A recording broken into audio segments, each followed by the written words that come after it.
Goedenavond en fijn dat u de tijd heeft genomen om te kijken naar het Limburgs Wielergala 2021 hier in Watervlei Sports & Talent Park in Sittard-Geleen. En eigenlijk hadden we natuurlijk hier met z'n allen samen moeten zitten met 200 wielerliefhebbers in de zaal met familie en vrienden. Maar het kan helaas niet, het zal u niet ontgaan zijn. En dus doen we het wel op deze manier, gelukkig. In 2021 doen we het coronaproof, maar wel gaan we door online. Dus fijn dat je bent aangesloten. Want die prijs wordt al sinds 1985 uitgereikt. En het is zo'n prachtige erelijst. Als je al kijkt naar namen als Bart Brentjes, 7 keer. Frans Maassen, 7 keer. Maar ook namen als Theo de Rooij, Danny Nelissen, Wout, Mike en natuurlijk ook Tom Dumoulin. Allemaal staan ze op dat prachtige erelijstje dat sinds 1985 wordt uitgereikt. En vandaag doen we het weer. Talent van het jaar, wielrenster van het jaar, wielrenner van het jaar. En we gaan ook de Jean Nelissen Award vanavond uitreiken aan iemand die in de sportjournalistiek toch een belangrijke bijdrage levert ook aan de wielersport. Daarover straks meer. Prijzen dus die we in 2020 overigens niet echt konden uitreiken, omdat we toen een beetje allemaal toch verrast werden en we allemaal een beetje in onzekerheid zaten. Hoe gaan we dat met elkaar organiseren, het Wielergala? Maar dat gaan we goed maken vandaag. Want bijvoorbeeld in de categorie talent van het jaar won Jordan Habets. En Jordan kon erbij. Geef hem applaus, dames en heren, die hier om ons heen is. Winnaar van 2020. En als je al denkt, hoezo om ons heen, dat kon toch niet? Ja, het kan op een enkeling na. En dat is dan de Club van 24. Het zijn dan de wijze heren en dames die besloten hebben wie wordt genomineerd en wie gaat er uiteindelijk winnen. En de organisatie is daar natuurlijk ook vandaag bij aanwezig. En verder natuurlijk ook de winnaars van afgelopen jaar. Jordan, fijn dat je er bent. Hoe gaat het met je? Ja, met mij gaat het best wel goed. Ik heb dit jaar ook wel een redelijk mooi seizoen kunnen draaien, dus daar ben ik wel zeer tevreden om. Ik was aan het einde van het afgelopen seizoen heel blij om te horen dat ik de prijs al dan niet een jaar met vertraging, maar toch in ontvangst mag nemen. Dus ja, daar ben ik heel blij mee. Dat ga ik je zo alvast overhandigen. Althans, overhandigen mag niet. Ik laat hem je afpakken. Dit is een mooi plaquette, zou ik bijna willen noemen. Een kunstwerk uiteindelijk dat jou moet aanmoedigen om nog grotere prestaties te gaan verzorgen in de toekomst. En je had een goed jaar afgelopen jaar. Zeker. Beloond ook met een mooi contract. Ja, zeker. Ik ga vanaf 1 januari 2022 inderdaad voor Metec Continental Cycling Team rijden. Alsjeblieft. En ja, ik ben inderdaad heel blij dat ik die stap naar Continental heb mogen maken dit jaar. En ja, als ik terugkijk op het seizoen ben ik ook wel echt tevreden hoe ik vooral in het buitenland de wedstrijd in Italië toch wel tot een redelijk goed einde heb kunnen maken. Dus, redelijk goed is nog bescheiden. Op het moment dat je naar Metec gaat, toch een van de grote continentale ploegen, dan maak je echt een serieuze sprong. Ben je dan ook stiekem alweer door aan het kijken? Waar gaat die sprong? Is het een tussenfase? Gaat die sprong nog verder? Droom je daarvan? Ik hoop natuurlijk wel dat ik de lijn van Continentaal wel door kan trekken naar inderdaad over een paar jaar nog wel een stapje hoger, zeker. Ja. Maar op dit moment ben ik meer aan het kijken naar de doelen voor 2022, maar meer op de korte termijn. Die inderdaad in teken staan van de groei op de lange termijn. Zeker. Ja. En je begrijpt, vanaf nu gaan we dat ook extra in de gaten houden. Waar moeten we dan serieus op gaan letten? Wanneer gaan we jou echt het liefste zien als het aan jou ligt? Ja, vooral de wedstrijd waar ik het meeste naar uitkijk komend jaar is toch wel de Volta Limburg Challenge. Hopelijk gaat hij dan weer door. Dus ja, daar wil ik zeker komende wielerseizoen een doel voor maken. Begin april, in de eigen regio, dat wil je laten zien. Zeker. Dat is mooi. Deze mag jij zo meteen vast mee naar huis nemen. Ik heb kandidaten al klaarzitten die voor dit jaar daarin strijden. Wat is je misschien wel ultieme advies dat jij nu als laureaat, als winnaar van deze categorie mee kunt geven straks aan 3 kandidaten die jou kunnen opvolgen? Zo, ja, ik zou zeggen, geef niet op. Belangrijk, geef niet op. Ik heb hier, ik denk 2 keer gezeten toen Niels Sinchek hem voor me wegkaapte en Milan Vader het jaar daarna. Dus als je hem dit jaar niet wint, dan win je misschien volgend jaar. Dat is altijd een volgend jaar, dus blijf doorzetten zou ik zeggen. Ik denk dat dat een heel mooi advies is. De winnaar van 2020, de renner van de toekomst, Jordan Habets, dames en heren. Dank u wel. Gefeliciteerd, geef hem een mooie plek. Wie zijn dan de kandidaten voor dit jaar, 2021, de renners van de toekomst? Dan komt een filmpje. En als die niet komt, dan ga ik gewoon naar ze toe, want ze zitten gelukkig toch al klaar. En misschien dat het filmpje zo komt. En als het zo is, dan ga ik het zo meteen wel weer van ze horen. Dames en heren, we hebben onze kandidaten inmiddels bij ons zitten. En dat is mooi. En u gaat zo ongetwijfeld een mooi applaus geven. Lars Roefaar, Luc Herben zit daar en in het midden niet de minste Scala Soera, alsjeblieft. Ja. En ik stel jullie natuurlijk even voor, Lars en Luc en Scarlett, maar misschien is het nog beter als jullie dat zelf eens even doen. Als je zegt van oké, joh, ik ga me nu eens even voorstellen, en er zijn ook mensen in de zaal die misschien nog wel wat connecties hebben, ook bij grote ploegen, die denken, hé, die ga ik eens even in de gaten houden. Scarlett, ik begin met jou. Wie ben je? Wat moeten mensen van je weten? Ja, ik ben Scarlett Soeren. Ik ben 17 jaar, bijna 18. Ik fiets bij WV Schijndel. Ja? En ik ga nu de stap naar het beloftejaar. En ja, ik doe 6 VWO en hoop volgend jaar studie en wielrennen te combineren. Zo, dat is super spannend. Dus dit is het eindexamenjaar ook nog eens een keer. Ja, Het is echt een examenjaar voor je nu, sportief en ook nog eens qua opleiding. ja, het zijn 2 grote stappen Ja. in één. Opleiding, want wat daarna? Wat wil je na 6 VWO doen? Ik wil me opgeven voor geneeskunde Maastricht. En nou, als dat niet lukt, dan gezondheidswetenschappen. En anders moet ik nog even verder kijken. Ja, je weet wat er na gebeurt, hè? Er is iemand, Tom Dumoulin, die na zijn studie ook naar Maastricht wilde studeren, geneeskunde. En vervolgens toch op een ander front uitgekomen is. Is een goed pad dit. Ja, ik hoop dat ik hetzelfde pad kan volgen. Ja, dat hoop ik ook inderdaad. Dan weten ze dat alvast in Maastricht. Hoe is het bij jou dan, Luc? Ja, goed, goed. Ja, afgelopen seizoen ook een mooi seizoen kunnen draaien. En ik mag net als Jordan ook de overstap gaan maken naar het continentaal circuit. Wat moeten de mensen van je weten als ze je nog niet kennen? Wat ze van mij moeten weten? Goh. Ja, ik ben nu laatste jaar belofte. Ja, komend jaar laatste jaar belofte moet ik Ja. zeggen. En daarbij daar moeten mensen van weten. Ja, hele goede vraag. Ben jij een sprinter? Ben je een klimmer? Ben je een tijdrijder? Ben je misschien wel man voor het klassieke werk? Vreet jij kasseien? Dat zeker niet. Ik ga zeggen, vreten mij. Die kasseien vreten jou? Ja, Dat is ook goed om te weten. Je moet ook weten wat je niet kan natuurlijk. nee, dat is zeker waar. Nee, op zich kan ik wel goed uit voeten op kassei als het maar bergop gaat. Ik rij gewoon het liefst graag bergop. Ik ben redelijk klein, redelijk licht vergeleken met de rest van het peloton. Ja? Dus daar komen we goed mee uit de voeten. En daar wil ik me zeker in de komende jaren ook in gaan tonen. Mooi. Dat betekent dat jij nog even hebt na kunnen denken over die vraag. Wat moeten mensen van jou dan weten uiteindelijk, Lars? Nou, precies andersom eigenlijk. Ja. Jij vreet welke kasseien? Zeker. Korte klimmetjes, Vlaanderen, sprinter, tijdrijden. Ik weet het nog niet echt eigenlijk.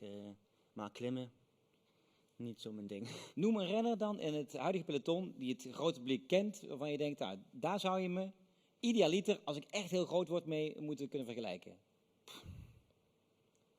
Zeg, wie is een renner die en kan tijdrijden en het voorjaar kan? Zo iemand. Ja, dus een type Wout van Aert, zeg maar. Ja, zo heel hoog meteen. Ja, nee, maar, wij dromen groot als we hier aan tafel zitten. Dat mag. Ja, Dat zou een mooi voorbeeld zijn. Hè? Nu kan Wout van Aert misschien wel eigenlijk alles. Hè? Dat is nog een verschil. ja, dat zeker. Maar ja, die kan ook kasseien vreten en tijdrijden. En ja, dat hoop ik ook. Hoe is het wielrennen bij jou begonnen? Zit dat in het bloed? Nee, zeker niet. Zeker niet zelfs. Nee, Hoe ben je ooit op de fiets gaan zitten dan? ik woon de Sibbe Grubbe en Amstel Gold Race komt altijd langs. Dus als klein jochie, 3 jaar, ben ik in het wielrennen zo, denk ik, zo terechtgekomen. Anders zou ik het niet weten. Ja, en dus jij zag als 3-jarige jongen Mark Lots, die dan ook weer uit die regio komt, voorbij komen. En jij dacht van, oké, ik wil misschien ook wel ooit. Ja, en dat is eigenlijk ja, zo gelopen ineens. Ja. Wanneer is het voor het eerst op de fiets dat je dacht, hé, hier zit echt wel wat meer in. Misschien word ik wel Mark Lots. Wanneer? Ik denk vorig jaar, toen ik tweede op het NK weg op de weg, Oh, wacht even. dat ik toen dacht, als ik een goede dag heb en de juiste ontsnapping zit, dat ik het wel kan afmaken. Helaas maakte ik het af van de kopgroep en er was er eentje vooruit, maar dat gaf me wel Ja. vertrouwen. Ik ken nog een mooie wedstrijd waar dat ook gebeurde. Olympische Spelen van dit jaar bij de vrouwen. Maar dat is wel een heel ander verhaal. Ja, ik wist wel dat iemand... Jij wist wel dat er... Ik vind dat doe je nu al beter dan de Oranje Vrouwen. Dus dat is een compliment. Hoe is het bij jou gegaan dan eigenlijk? Want ik denk dat bij jullie zit misschien wel meer wielrennen in de familie. Ja, papa en mama fietsen allebei ook. En mijn zusje natuurlijk. Ja? Maar het begon toen, papa fietste altijd al. En toen nam die mens mee. En toen zijn we meteen Geulemerberg opgegaan. Toen vond ik het eigenlijk zo leuk. En toen zijn we wedstrijden gaan rijden in Reuver. Ja? En toen ben ik echt begonnen met fietsen. Dat is wel leuk als je meteen meeneemt naar de Gulliverberg en je vindt het nog leuk. Want je kunt ook dan een huilend kind achter je aan bereiden. Wat doe je me aan hier? Nou, dat gebeurde net niet hoor, maar Net niet. nee. Was echt niet de eerste. Ja, eerst reed je iets van meteen 40 kilometer en dan die klimmen. Oh, leuk. Ja, had hij goed Had uitgekozen. hij goed gekozen. Maar dat je door bent gegaan, dat zegt ook iets over hoe leuk je het dan kennelijk vindt en dat je voelt, hier zit iets in. Ja, ik vond het echt heel leuk en ik heb er gelukkig nog steeds heel veel plezier in. Ja, welk type renster ben jij eigenlijk? Mm, Waar zouden je mee mogen vergelijken? Nou, ik denk in de sprint kom ik wel redelijk goed vooruit. Aha. Maar ik ben me nu wel echt aan het focussen ook op het tijdrijden. Hè.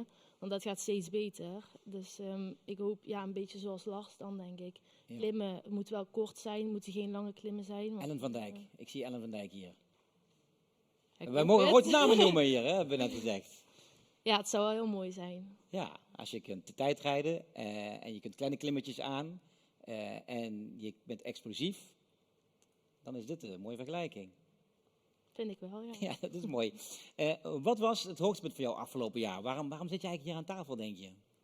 Waarom heb je dit verdiend voor jezelf? Goeie vraag. Ik denk dat het ook vooral te maken had met mijn overstap dan naar A-blok toe.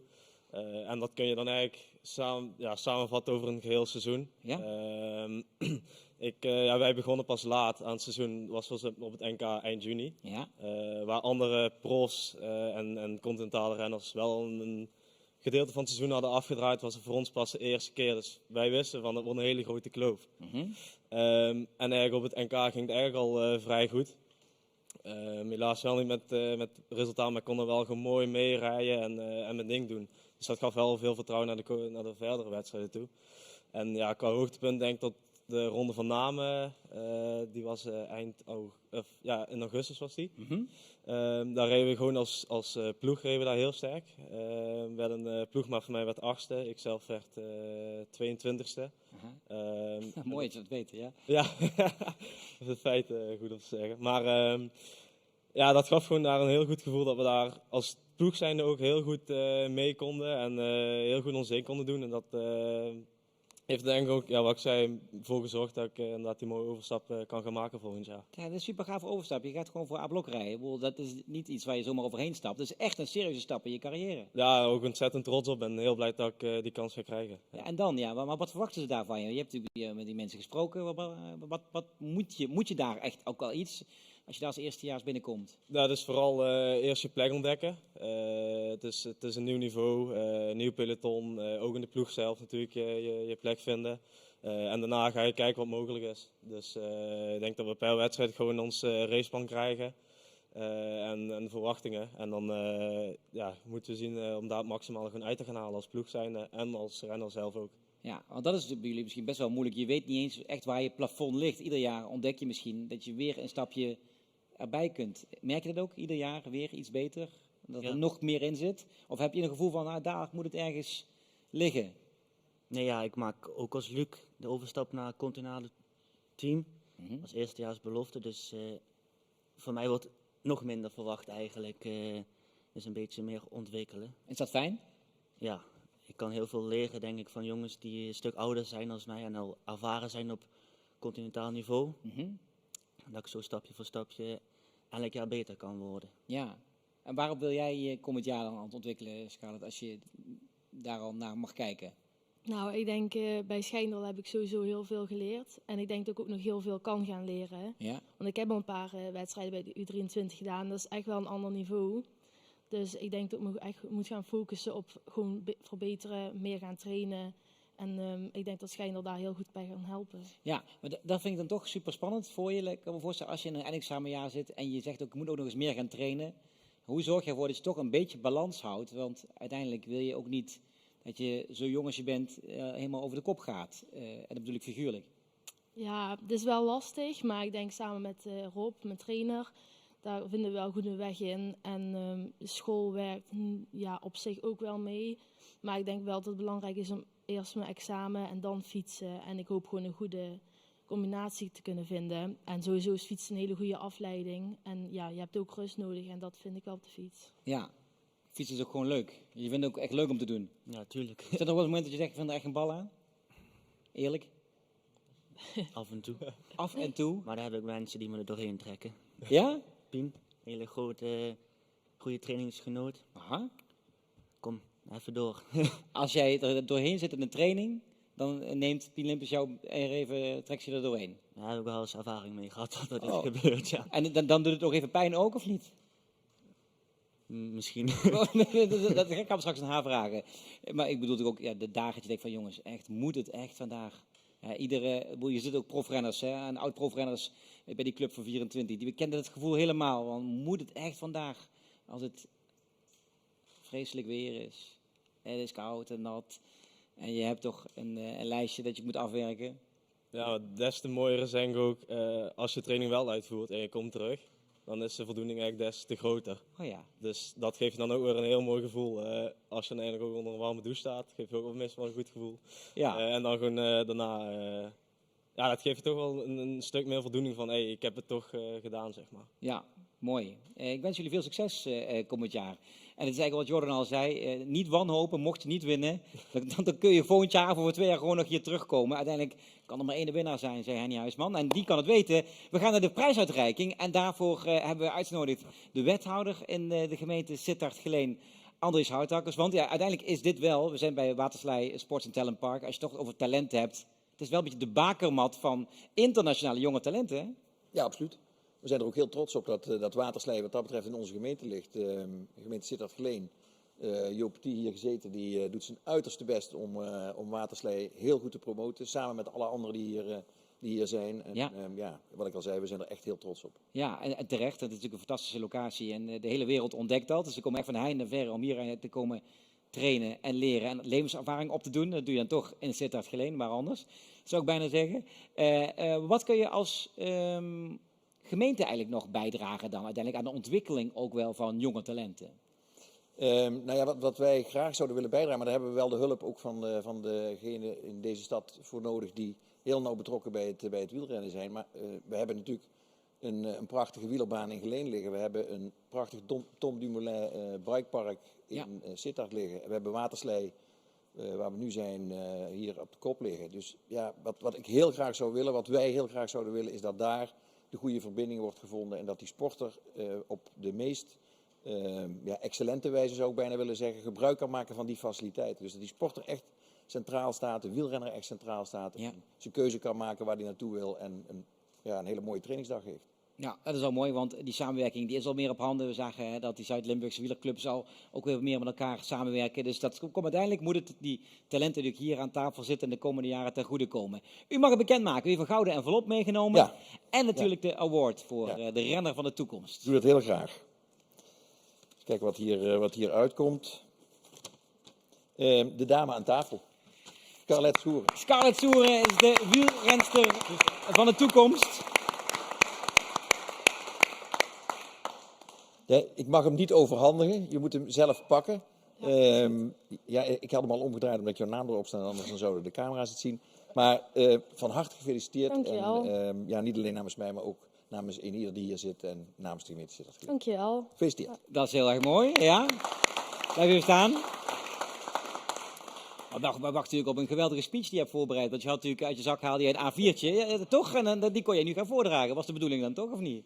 Nou, eigenlijk niet, nee. Eigenlijk niet, nee. Hè? Had je niks voorbereid? Je dacht van, ja, wie weet, ga ik winnen? Dan moet ik toch nog een paar mensen bedanken misschien. Ja, sowieso mijn ouders. Want, Die je naar de Gulliperberg hebben meegenomen. Ja, dan vooral mijn moeder dan. Nee. Nee, ja, zonder ouders kom ik echt nergens. Dus die kan ik heel erg bedanken. Dat zijn ook mijn sponsoren. Dus, en verder, ja, mijn zusje, die sleept me er ook heel vaak doorheen. En is Ook goed op de fiets. Ja, die gaat heel goed. Dus ik ben ook heel trots op haar. En dan mijn trainer Rob, die helpt altijd. Ook heel goed advies. En Schijndel en dan vooral Angelo. Want zonder hem had ik heel veel prestaties niet geleverd. Super mooi om dat gezegd te hebben. De renster van de toekomst 2021 van de provincie Limburg. Scarlett Soeren, dames en heren. Geef nog een keer een applaus hier.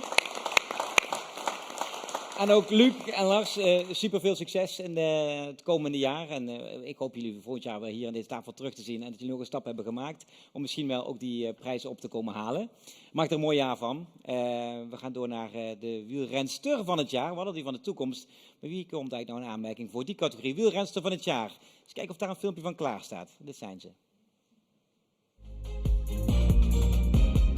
ook in de categorie Limburgs renster van het jaar 2021 3 kandidaten. Sabrina Stultjes uit Meijel, mountainbikester Sophie van Berswoord uit Maastricht of wordt het toch de jonge Pien Limpens uit Ommicht. 3 uitstekende namen met een eigen seizoen, met een eigen verhaal.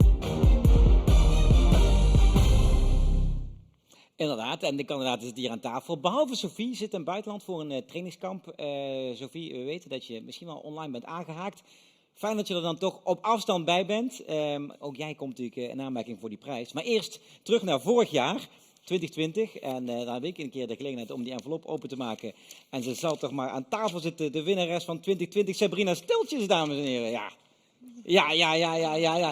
Blijf zitten, want hier... Want ik mag hem niet overgeven als elke keer dat dolgraag willen doen, maar ik doe het op deze manier een beetje. Deze, die moet nog een plek krijgen namelijk nog bij jou voor vorig jaar. Had je nog te goed. Ja. En dit is een hele mooie. Ja, supermooi. Heel mooi, dankjewel. Geef me een mooie plek. We hebben dat alvast een beetje goed gemaakt naar aanleiding van vorig jaar. Jij gaat sowieso niet met lege handen naar huis. En hij is zwaar. Hoe is het met je? Ja, gaat goed. Gaat goed. Ja, zeker. We weten allemaal van jou dat je natuurlijk ook echt een moeilijke periode hebt gehad. Dat ergens moet afsluiten, hebt afgesloten ongetwijfeld. Maar toch, vertel eens even hoe dat gaat en hoe dat afgesloten is voor je. Ja, gewoon langzaam eigenlijk weer opkrabbelen en de trainingen oppakken en steeds meer trainingsuren weer arbeid aankunnen, zeg maar. En uiteindelijk van kleinere wedstrijden weer naar World Tour wedstrijden gaan. En eigenlijk afgelopen seizoen heb ik sommige wedstrijden echt alweer finale kunnen rijden. En ik hoop voor volgend seizoen dat wel weer wat stabieler wordt. Dat ik nog een stapje erbij kan zetten in mijn trainingsuren. En dan wel echt gewoon continu in de finales erbij kan zitten. Want zijn dat een beetje toch de naweeën, dat je ook na zo'n lange tijd nog af en toe voelt dat er wat pieken en dalen, en dat je soms wat verrast wordt dan door zo'n dal?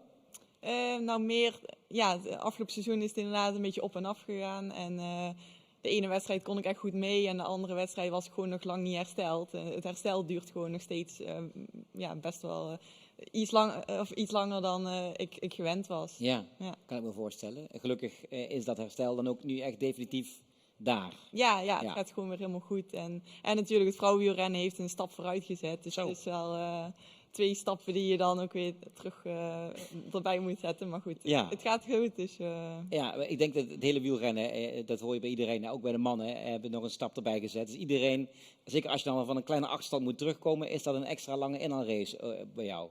Ja. Maar mooi onderweg. Hoe hou jij je goed in die hele rat race van het vrouwenwielrennen dat zo hard gaat?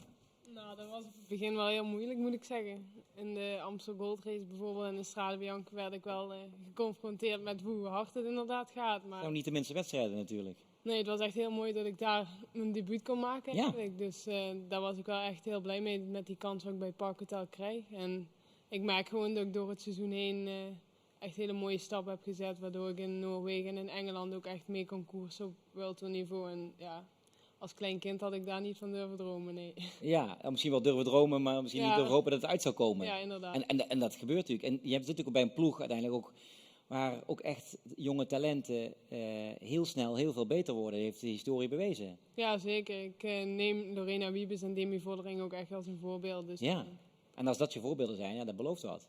ja, ik hoop inderdaad in de voetsporen van Demi bijvoorbeeld te treden, ja. Ja, is Demi wel een beetje in die zin een voorbeeld van je, ook qua type renster? Ja, zij kan het klimwerk ook wel goed aan, maar zij kan zich ook gewoon... Ook snel? Ja, dat ben ik eerlijk gezegd nog niet echt. De explosiviteit die ontbreekt, maar ik hou ook van gewoon elke koers die wat hard is. Dus ik ben in dat opzicht denk ik wel allround. Ja, was afgelopen jaar voor jou het echte jaar een beetje van je doorbraak dan? Of zeg je, die doorbraak die wil ik nog komend jaar dan forceren om echt aan te haken? Ja, ik denk dat ik wel een hele mooie stap heb kunnen zetten. Ja. Maar ik hoop dat ik deze groei natuurlijk naar volgend jaar weer door kan zetten. Zodat ik ook vanaf het begin natuurlijk kan meekoersen. En ja, dat wat ik in de UCI 1.1 en 1.2 wedstrijden heb laten zien. Om dat dan hopelijk ook op World Tour niveau een keer te laten zien. Ja, welke stap heb je dan voor jezelf ten doel gesteld? Wat je volgend jaar wil bereiken? Werkt het zo? Winter overleg je met je trainster. En dan zeg je bijvoorbeeld, oké, dit is waar we naartoe willen in 2022. Ja, ik denk dat het voor mij vooral ook op lange termijn nog is. Want ik ben nu nog maar 20. Dus ja, de meeste vrouwen zijn toch wel wat ouder als ik zo het rijtje bekijk wie bijvoorbeeld de grote koersen winnen. Dus ja, ik geef mezelf wel tijd genoeg. Maar het zou wel leuk zijn als ik mezelf ook wel kan laten zien. Want uiteindelijk is het doel toch om door te stromen naar een World Tour ploeg. Ja, maar werkt het wel voor je zo? Ik bedoel, het eerste jaar is het een beetje aanhaken en blij zijn als je nog met zicht in de haven, of haven in zicht, dat je nog in de buurt bent. En dat je denkt, oké, een jaar later wil ik weer dieper in die finale meezitten. Ja, zeker. Ik heb af en toe wel, bijvoorbeeld in de Ronde van Engeland zat ik in de tweede etappe mee, in de splitsing eigenlijk. En dan zat ik bij de eerste kopgroep van 30 en dat gaf wel zo'n kick dat ik dacht, dit wil ik volgend jaar wel vaker beleven, ja. Ja, herken je dat, Sabrina, dat jij dat ook zo meegemaakt hebt? Dat je stap voor stap steeds een stukje meer echt letterlijk opschuift in het peloton als je die ontwikkeling meemaakt? Ja, afgelopen jaren heb ik ook vaker voor de aanval gekozen. En daar word je uiteindelijk natuurlijk sterker van. Vaak dan strandt het wel in de finale, maar het is inderdaad mooi om... Ja, ik hou wel van heel actief koersen eigenlijk en best wel vanaf het begin. En natuurlijk nu in het vrouwenwielrennen dan kan je dan vaak in de finale dan niemand bij zitten. Dus vaak moet je een beetje afwachten. Ja. Maar ik vond dit wel, voor nu vond ik dat wel even een leuk koers eigenlijk. Maar ik maak het wel super attractief, want dit lijkt wel of het helemaal nieuw is weer terug bij de mannen en ook bij de vrouwen. Echt attractief, fel koersen. Men zegt het gaat harder. Ja, men gaat gewoon veel eerder koers maken. Wat ook misschien wel veel slopender ook wel de wedstrijd maakt. Merk je dat ook of niet? Ja, sowieso. Dat je er nog meer doorheen zit in de tot, finale? krampen aan toe. Dus, Ja. ja. En dat hoort een beetje dan toch maar gewoon bij, want iedereen lijdt, neem ik aan. Ja, dat denk ik wel. Ja. Tenminste, ja. Dat hoop je. Ja. dat hoop je dat iedereen ook zoveel lijdt, dat kan ik me voorstellen. Kom je elkaar in het peloton wel eens tegen? En kennen jullie elkaar ook op die zin in het peloton? Beetje gekke vraag misschien, maar wat ken je iedereen? Nou, we hadden het er net toevallig Ja. over. In de Amsterdam Gold Race, toen fietsten we achter elkaar. En toen lagen we beide bijna op de grond samen. Ja. Wat gebeurde? Anekdote, komt-ie. Ja, ik was denk ik in de neutralisatie niet zo goed op me letten. En toen, In de neutralisatie. ja. Want het was natuurlijk redelijk hectisch aangezien het onderaan de Geulenberg vrij zou worden gelaten. En toen zat ik er redelijk dicht op en toen moest ik toch wel hard in de ankers. En toen knalde Sabrina bijna achterop, ja. En toen, was je rustig? Nee, Was je oké? Ik zei, Heb je gevloekt? Dat is goed, hè? Ja, Ja, was je nog vriendelijk en rustig? Ja, tuurlijk. Ja, natuurlijk zegt ze. Ja. Er zijn renners die meteen van de fiets afstappen en de waarheid zeggen. Nee, het ging echt goed. ja. Oh, wat mooi. Ja, het was gelukkig met een goede afloop. Het zal je gebeuren dat je in de Amstel Gold Race notabene in de neutralisatie allebei op je plaat gaat. Ja. Dat is onvergetelijk. Ja, maar die editie was ook onvergetelijk. Want het was vanaf het begin meteen koers. Dus het is volgens mij ook geen moment stilgevallen. Nee, het was echt spektakel. Ja, Ja, met een mooie winnares. Gaan we zo nog beelden van zien. De Amstel Gold Race van afgelopen jaar bij de mannen en de vrouwen. Voor de mensen die het misschien dan nog niet helemaal weten. Wat was het hoogtepunt waarom we vandaag ook jou mogelijk zien als kans hebben voor die prijs? ik denk gewoon dat ik het... Ja, het begin van het jaar had ik het natuurlijk lastig. Net zoals de velen denk die wat nieuw instromen. Ja. Maar ik heb zo'n ontwikkeling doorgemaakt dat ik denk in Tsjechië kwam ik 3 seconden tekort voor de jongere trui. Dus daar baalde ik wel van. Ja.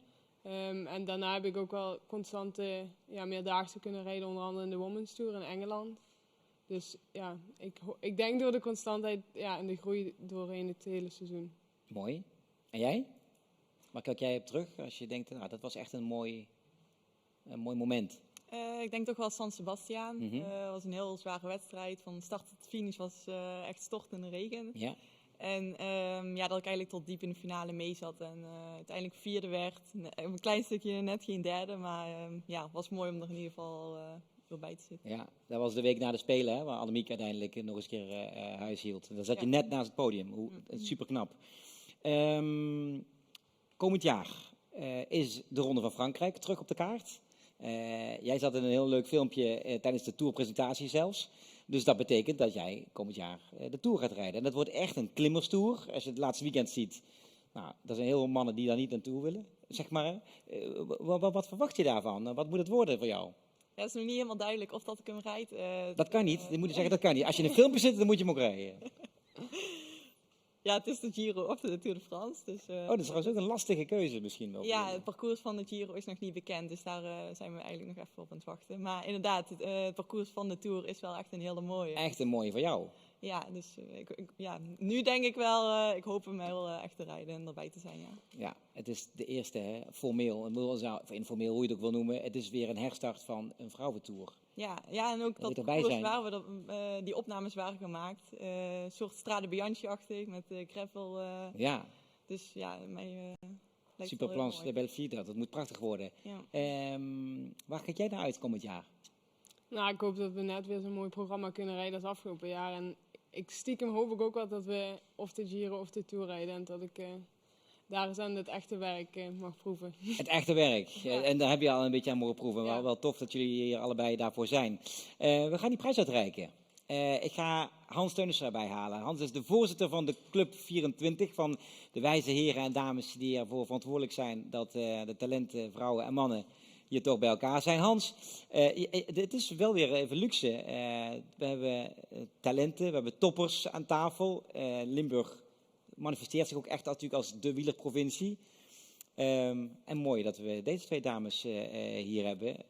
Ben jij een trots voorzitter eigenlijk van de club? Zeker, zeker. En het mooiste is dat ik de prijs voor de wielrenster mag uitreiken. Want net wat je net zelf al zei, het vrouwenwielrennen heeft natuurlijk een geweldige boost gekregen de laatste jaren. Ja. Het is gewoon een genot om daar naar te kijken. En ik verwacht voor de komende jaren dat we ook in Limburg nog meer vrouwen hier in deze provincie aan het wielrennen krijgen. En dat wij een belangrijke hoofdrol in het vrouwenwielrennen gaan spelen. Ja. Dat is onze ambitie. Dat is een mooie ambitie alvast. En ik weet dat de ambitie van de provincie Limburg is nog altijd om die Tour naar Nederland te halen. Ik dacht, je moet gewoon de vrouwentour naar Nederland halen. Dat is minstens zo mooi. Zeker, dat zou ook heel mooi zijn. Ja, wie weet dat ze eraan te komen. Jij hebt de envelop, Hans. Ja, jij mag bekendmaken of het Sofie is die op dit moment in het buitenland zit. Onze mountainbiker die echt heel goed op dreef is. Of Pien of Sabrina. De wielrenster van het jaar 2021 is geworden Sabrina Stultjens. Sabrina neemt er nog één naar huis.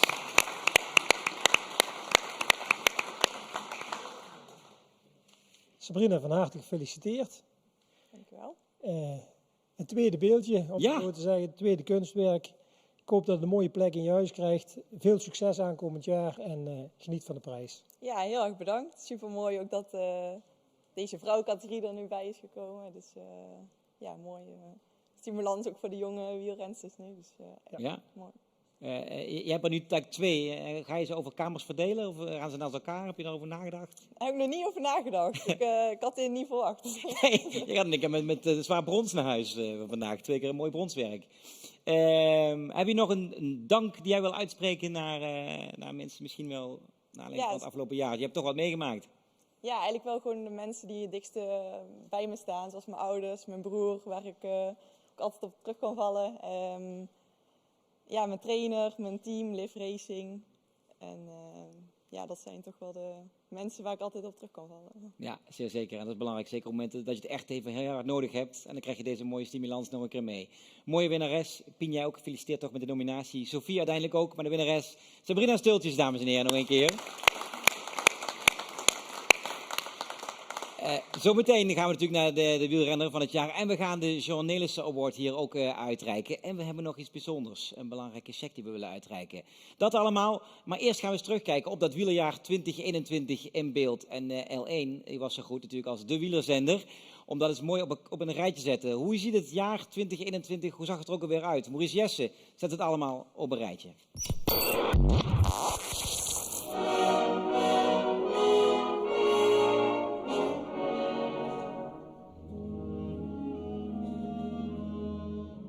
Wat wil gewoon de mens, Tom Dumoulin, met zijn leven op dit moment? Dat is de vraag waar Tom Dumoulin zichzelf, maar ook de wielerliefhebbers na exact 23 dagen in 2021 mee confronteert. In afwachting van een antwoord hierop start het wegseizoen zonder Dumoulin. Maar ook zonder Mike Teunissen. De Jumbo-Visma-renner valt in februari tijdens een trainingskamp hard op zijn knie en is weken uitgeschakeld. Als je dan kijkt hoe dat dan Ja, weer eigenlijk zeg maar in het 100 valt, ja, dat is best wel frustrerend. En dat was niet leuk op de bank zitten, zeg maar. Ook de knie van Wout Poels komt niet ongeschonden uit de eerste koers. Hij valt in de UAE Tour op het gewricht en moet Parijs-Nice laten schieten. De renner uit Blitterswijk is wel op tijd klaar voor de Amstel Gold Race, die echter in verband met de coronamaatregelen op een afgesloten rondje rondom Valkenburg wordt verreden. Als het niet anders kan. Wij willen gewoon niet eruit vallen voor een tweede keer. Dat zou ik verschrikkelijk vinden. Dus we doen het. Het maakt de wedstrijd zeker niet minder spannend. Vooral in de slotfase. Of beter gezegd, na de finish. Want wie heeft er nou eigenlijk gewonnen? Zegt u het maar, hier is de finishfoto. Dit is van Aert. Nou, zegt u het, dames en heren, ik twijfel tot op de laatste millimeter. Ik denk dat het ook komt omdat Wout van Aert net in die laatste jump wat hij doet met zijn fiets, dat hij dus het wiel omhoog trekt, waardoor dat een vertekend beeld is. Jumping Wout van Aert is dus de winnaar. En heeft na de streep een symbolisch cadeau voor ploegleider Frans Maassen. Hij heeft hem vandaag, dit jaar, exact 30 jaar geleden gewonnen. Dus ja, het is een mooi moment om die overwinning aan hem te schenken. Die dag worden er meer cadeaus uitgepakt. Sommige moet je echter wel eerst zelf verdienen. Marianne Vos wint in een machtige sprint de Amstel Gold Race bij de dames. Toen vielen ze van voren stil en dan laat je je natuurlijk op voor die finale sprint. Het Limburgse talent Pien Limpens zag die sprint vanuit de koers niet. Eenvoudigweg omdat de jonge renster uit Obbig de streep bij haar debuut in de Amstel Gold Race niet haalde. Ja, ik denk dat er gewoon niet meer in zat. Het is gewoon het hoogste niveau waar je nou tegen strijdt. En ja, het ging gewoon verschroeiend hard. Je bent nog zo jong, eerste keer. Je hebt gewoon je debuut gemaakt nu. Ja, dat bedoel ik. En het was een eigen Limburg, het was goed weer. Het ging hard, dus het was wel een mooie dag. Tom Dumoulin heeft ook een mooie dag. De Maastrichtenaar staat bij de Amstel Gold Race langs de kant van de weg. Ik voelde toch wel weer de kleine jongen in mij die vroeger naar de Amstel ging kijken op de Maasboulevard, zeg maar. Ja, die kwam wel weer een beetje naar boven. Dus ik wist ook al vrij snel dat ik fietsen nog zodanig leuk vond dat ik niet een heel andere carrièrepad in zou willen slaan of zo. En dat wil Kylie Waterreus ook niet. De wielrenster uit Ulestraten maakt halverwege het seizoen tijdens de training een harde val. Ze is met diverse breuken in bekken en schaambeen maanden uitgeschakeld. Toch maakt ze promotie. Volgend seizoen rijdt ze in de kleuren van het Belgische Lotto Soudal. Tom Dumoulin keert na zijn pauze terug in het peloton in de Ronde van Zwitserland. Ja, ik vind het wel weer mooi om weer terug te zijn, ja. Het voelde wel goed vanmorgen. Ja. Dat je weer aan de start stond. Ja, zeker. Yes! Opgewonnen! 10 dagen later pakt Dumoulin meteen zijn enige overwinning dit seizoen. Hij wordt Nederlands kampioen tijdrijden. Ja, heel blij. Echt genieten en trots. Bij de titelstrijd op de weg stapt Dumoulin af. Hij gaat zich voorbereiden op de Olympische tijdrit. Mike Teunissen is op de Vanberg misschien wel de sterkste man in koers. De renner uit IJsselstein zit echter gevangen in het ploegenspel van team Jumbo-Visma. En hij ligt net naast het podium. Vierde. Teambelang gaat voor eigen belang en ik denk dat we dat hier hebben laten zien. In de vrouwenkoers op de Vanberg rijdt Sabrina Stultjens een sterke koers. Maar net als bij Teunissen geen podiumplek. Ik had natuurlijk wel nog dieper mee willen zitten in de finale en echt meestrijden voor het podium. Maar ja, meer zat er gewoon niet in. En dan maken we ons op voor de Tour. 2 Limburgers aan de start. Wout Poels bij team Bahrein en Mike Teunissen bij team Jumbo-Visma. Hij weet wat van hem verwacht wordt. Met name om Primož natuurlijk bij te staan in de vlakke ritten en de nerveuze voorbereidingen naar de finale toe. Dan kan ik nog een beetje Tony ondersteunen in het controleren. Maar bij deze valpartij in de eerste etappe is niets meer te controleren. Tony Martin geeft op, Mike Teunissen verbijt de pijn en rijdt door. Zijn streefdoel is de rustdag halen. Maar ook op de rustdag zit hij af. Dat is nou een rustdag, Mike. Nou, zo voelt het niet. Dat gaat wel lekker met jullie, hè? Als je de tweede week afzet tegen de eerste, dan ziet het er allemaal een stuk beter uit, hè? Ja, maar je doet goed werk, hè, joh. Zeker. Zeker. Ik doe mijn best in ieder geval. Wie ook zijn best doet, is Wout Poels. Hij heeft zijn zinnen gezet op de op één na belangrijkste trui in Parijs. De bolletjestrui. We kunnen nog wat bergpunten bij elkaar sprokkelen om een gooi te doen naar de bolletrui. En dat is denk ik wel een heel mooi doel om voor te gaan rijden. Poels strijdt elke dag voor de bolletjestrui en sprokkelt zijn punten bij elkaar. Echter, op de allerlaatste klim van de Tour gaat het mis. Tourwinnaar Pogačar pakt dubbele punten door zijn ritzege. Poels gaat in Parijs niet mee het podium op. Na de Tour is er voor Dumoulin wel een podium in Tokio bij de Olympische tijdrit. Het ziet er wel heel goed uit, zoals het er altijd goed uitziet. Hij zit heel stil op zijn fiets. De houding is perfect. Het is een machine.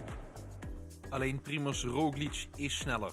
Voor de tweede keer in zijn carrière een zilveren Olympische medaille op de tijdrit. 5 jaar geleden was ik gewoon voornamelijk teleurgesteld met mijn zilveren plak. Ik kwam voor meer. En nu niet. Nu ben ik er gewoon heel erg trots op en heel erg blij mee. En met die zilveren medaille om zijn nek ontdekt Dumoulin ook dat zijn wielercarrière nog zeker een tijdje doorgaat. Ik merk wel dat ik wielrennen nog steeds een hele gave sport vind. En dat ik het nog steeds heel gaaf vind om mezelf de hoogste doelen te stellen. Mitch Verliezen stelt ook hoge doelen en maakt ze ook nog eens waar. Na een Europese titel en een wereldtitel is er ook nog eens 2 keer Paralympisch goud voor de handbiker uit Heerlen. En de spannendste finish sinds tijden. Ja, dit is toch wel heel speciaal, moet ik zeggen. Mountainbiker Milan Vader debuteert bij de Olympische Spelen met een 10e plaats. In zijn woonplaats Sittard pakt hij voor de 3e achtereenvolgende keer de nationale titel. Volgend seizoen is Vader bij team Jumbo-Visma ploeggenoot van Dumoulin en Teunissen.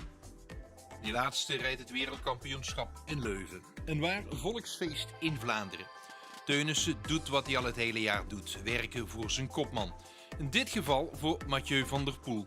In de slotfase wil hij graag mee met de koplopers. Dat lukt net niet voor de renner uit IJsselstein. Het is hier allemaal zo smal en draaien en keren, dus hij moet in positie zitten eigenlijk de hele dag door. En ja, zat ik even niet en toen was het gebeurd.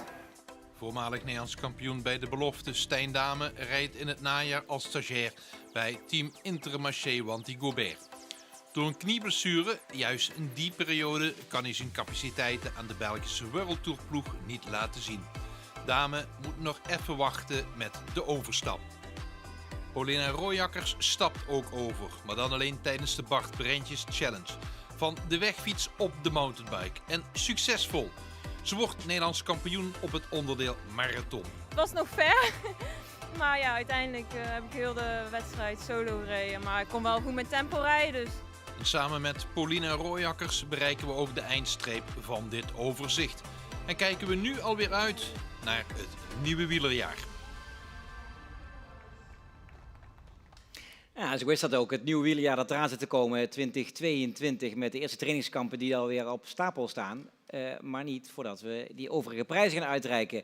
En dit is een mooie award. Dit is natuurlijk niemand minder dan Jean Nelissen, misschien wel de meest markante, grootste, bekendste, toch zeker wielerjournalist uit de Nederlandse historie. En daar wordt een prijs ieder jaar voor uitgereikt, de Jean Nelissen Award. En die wordt dan weer in ere gehouden door arts in het wielerpeloton, door ook voormalig tv-maker, radiomaker nu. En natuurlijk ook vooral persoonlijk vriend van Jean Nelissen, Jos Benders. Jos, als je deze prijs ziet en je kijkt nog eens naar die beeltenis van Jean, dan denk jij... Dan komt hij weer tot leven. Dan komt hij weer tot leven. En daar gaat het om, dit tot leven houden. Want er is een groot mooi gezelschap die prijs al heeft gewonnen. Noem even wat namen voor mensen die dat niet weten. Nou, het eerste lichting Mart Smeets, Hugo Kams, Tony Stroeken, Evert ten Napel en Herbert Dijkstra, de laatste. Ik mag er overigens op wijzen, als Münster-Geleen onderdeel is van de gemeente Sittard-Geleen, dat het een thuiswedstrijd is, want Jean kwam uit Münster-Geleen. Kijk, dat is er toch een beetje van, nog helemaal op zijn plek. Wanneer kom je in aanmerking eigenlijk voor die Jean Nelissen Award? En wie gaat daar dan ook eigenlijk over? Nou, we hebben toen besloten, met een kleine club van juryleden, om... wat je al zei, de naam van Jean in ere te houden, die award in het leven te roepen. En dan ging het toch echt wel om dat hele specifieke commentaar geven. En hoe zou je dat kunnen kwalificeren als neus voor primeurs, betrouwbaar verslag geven, human interest en encyclopedisch. Ja, dat is wel een enorme last. Want als je dat allemaal kan, dan ben je een hele grote. Dan moet je al een beetje in die categorie van Jean komen. En de voormalige winnaars, die hebben dat uiteindelijk. We gaan zo meteen kijken wie de prijswinnaar van dit jaar is. Wat was de grootste les misschien wel die Jean jou dan geleerd heeft, als je van een les mag spreken? Nou, we leren elkaar lessen. Ik heb als dokter 5 jaar als buddy voor hem mogen fungeren. Dat heb ik met heel veel liefde gedaan. Ja. Wat ik hem allemaal geleerd heb, dat laat ik nu even buiten beschouwing. Maar wat hij mij geleerd heeft, is veel in de journalistiek. Hij was heel goed in het maken van koppen. En ik had columns in die jaren. Ja. Maakte hij een kop. Hij heeft nog een dag voor zijn overlijden een kop voor een van mijn artikelen gemaakt. Dat was toch een beetje de mare van Jean is ver weggegleden. Maar hij was geestelijk nog steeds heel erg helder.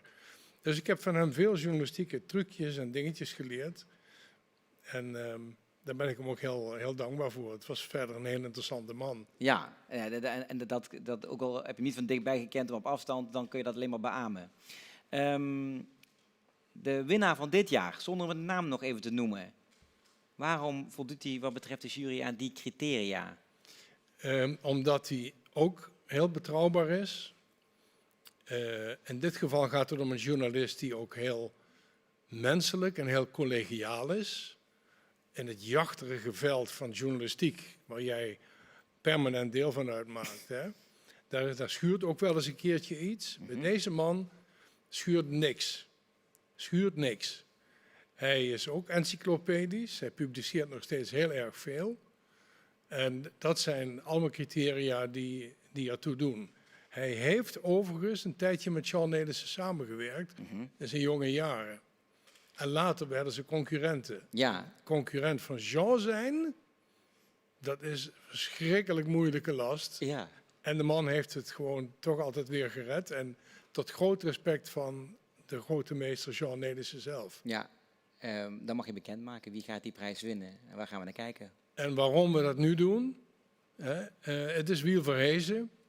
Menigeen die nu kijkt en hier in de zaal kent Wiel. Limburgs Dagblad. Begonnen bij Jean, wat ik al zei. De Hollandia Pers heette dat, meen ik. En hij is tot aan zijn pensioen bij het Limburgs Dagblad gebleven. Dat intussen geïncorporeerd is door Dagblad de Limburger. Onze Wiel, ik spreek even in die vorm, is ziek, is ernstig ziek. En we hadden eigenlijk willen wachten tot april volgend jaar. Dan hebben we de reguliere Jean Nelissen Award de vrijdag voor de Amstel Gold Race. Je weet het. En in overleg met Wiel hebben we besloten dat momentum niet af te wachten. En daarom zijn we donderdag bij hem thuis geweest. En daar hebben we hem overhandigd. En nu geef ik de presentatierol weer aan jou. Heel goed, dat is moeilijk hè. Je bent natuurlijk van de media. Je hebt jarenlang op deze plek gezeten. Ja. En, inderdaad. En toen dachten jullie, we gaan hem thuis opzoeken. Omdat hij hier helaas niet bij kan zijn. Wiel, we weten dat je kijkt. Deze komt hier meer dan toe, dat weet je. En dat is namens heel veel mensen in de jury, maar ik weet zeker in deze zaal, iedereen die in deze zaal zit, heeft op een of andere manier veel met Wiel te maken gehad. Komt hier meer dan toe. En je werd opgezocht afgelopen week, samen met de camera van L1 en hier meneer de voorzitter en nog een paar mensen voor Wiel Verhezen. We zijn in Hartje Heerlen voor de uitreiking van de Jean Nelissen Award. Wiel Verhezen gaat die prestigieuze prijs zometeen officieel in ontvangst nemen. Wat hij nog niet weet, is dat zijn vrienden een paar mooie woorden voor hem hebben. Dus echt de bekroning van zijn journalistieke carrière, denk ik. In deze vorm. Wiel schrijft nog steeds, hè? Dat is ongelooflijk. Wiel is een rondlopende wielerencyclopedie. En is de laatste der Mohikanen, hè? Denk ik, van die wielergeneratie, van die journalisten uit die tijd. Ik heb Wiel altijd bewonderd dat hij altijd zo rustig bleef. Ik was nogal een nerveus type. En Wiel bleef altijd, Huub, zegt hij. Zei dan, doe maar rustig aan, dat kun je allemaal goed. En Daar moet ik hem altijd voor bewonderen. Hij gaf je altijd een ruggensteun, vond ik. Misschien heeft hij nog het een en ander bij Jean Nelissen geleerd, ik weet het niet. Maar Wiel is een van mijn trouwste collega's geweest. Het komt misschien ook wel omdat hij in de wielersport zit. De wielersport is van de grote sport en naar mijn idee de meest menselijke sport. En terwijl Peter Winnen als eerste over de finish komt op Alpe d'Huez, wordt binnen het juryrapport voorgelezen. Namens Dries van Acht, Mart Smeets, Danny Nelissen, Maarten Noter, de chef van Studio Sport, en Jos van Berg, Wiel, mag ik jou namens deze jury de Jean Nelissen Award overhandigen. En het juryrapport vermeldt Wiel Verhezen, journalist van de Oude Stempel, want 7 dagen per week inzetbaar.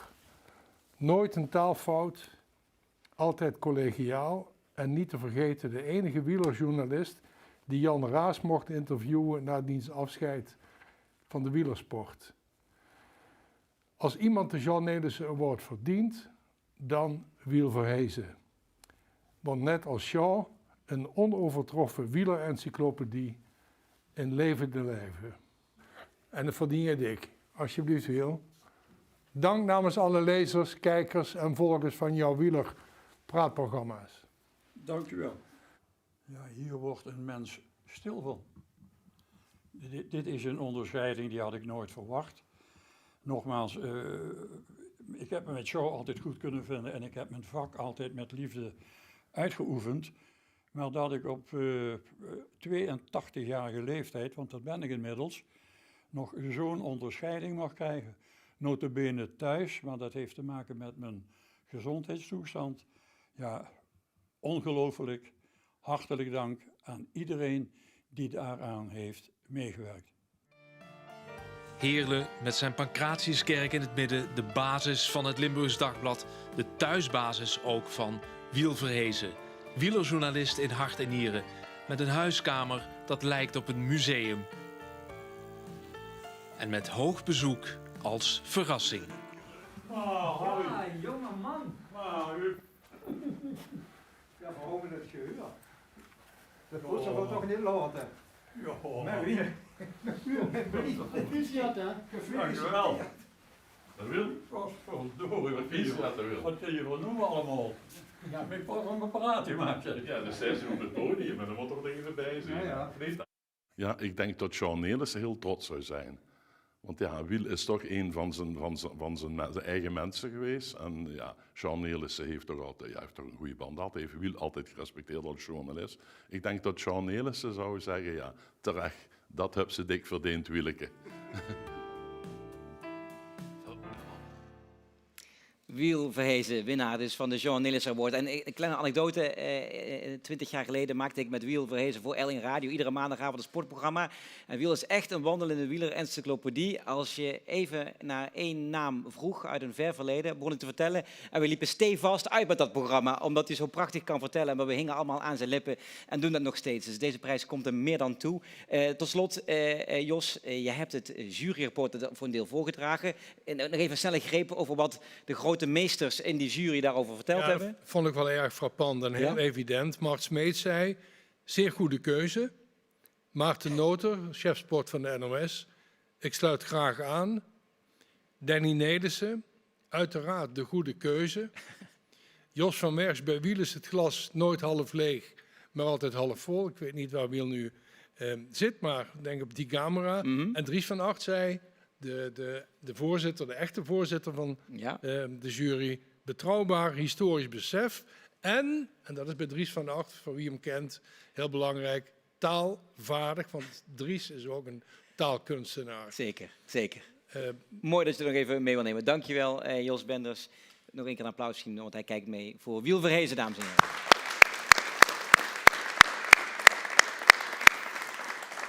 Dankjewel, Jos. Milan, ik ga naar jou. Milan is de manager, voor zover je dat nog niet weet, van Limburg Cycling. En Milan, we hebben natuurlijk een fantastisch mooi shirt bij Limburg Cycling, het Limburgs tenue. En jij hebt dat zwaar in de verkoop gegooid. Je hebt iedereen gespamd. Je hebt iedereen gek gemaakt. Jongens, we moeten hier iets mee. We gaan het verkopen voor het goede doel. Het goede wielerdoel, zeg maar. Vorig jaar verkocht. Vorig jaar €12.000 voor de vereniging opgeleverd. Dit jaar weer verkocht. weer voor, nou, hier zijn heel veel toppers aanwezig. En we willen ook graag kleine toppertjes creëren. Dus dit jaar gaat de opbrengst wederom naar het jeugdwielrennen, dit keer naar de jeugdwedstrijd in Limburg. Ja. En het mooie bedrag van ruim €10.000. Alsjeblieft. Dat allemaal voor de Tom Dumoulins van de toekomst uiteindelijk. Maar mooi is, daar blijven we niet bij. Oh. Want we hebben nog iemand gevonden die zegt van nou, ik vind dat fantastisch. Dus ik geef even het woord aan de heer hier rechts. Jos van den Borstel komt erbij, Jos zie ik. van den Borstel. Bekend van Parkhotel Valkenburg onder andere. Hè? Want dan van de ploeg als wielerliefhebber. Nog en veel meer gremia actief. Maar laten we je daar eens even toe beperken, Jos. Ja, nou, wij proberen inderdaad op allerlei manieren. En vooral ook het Limburgse wielrennen, zeker qua talenten, in de kijker te spelen. En nou ja, ik heb bij de Ridderronde Maastricht toen tegen deze man gezegd, die op een gegeven moment besloot om zijn startgeld te doneren aan de stichting ALS. Toen heb ik gezegd, dat vind ik een prachtig initiatief van jou, Tom, daar ga ik dat verdubbelen.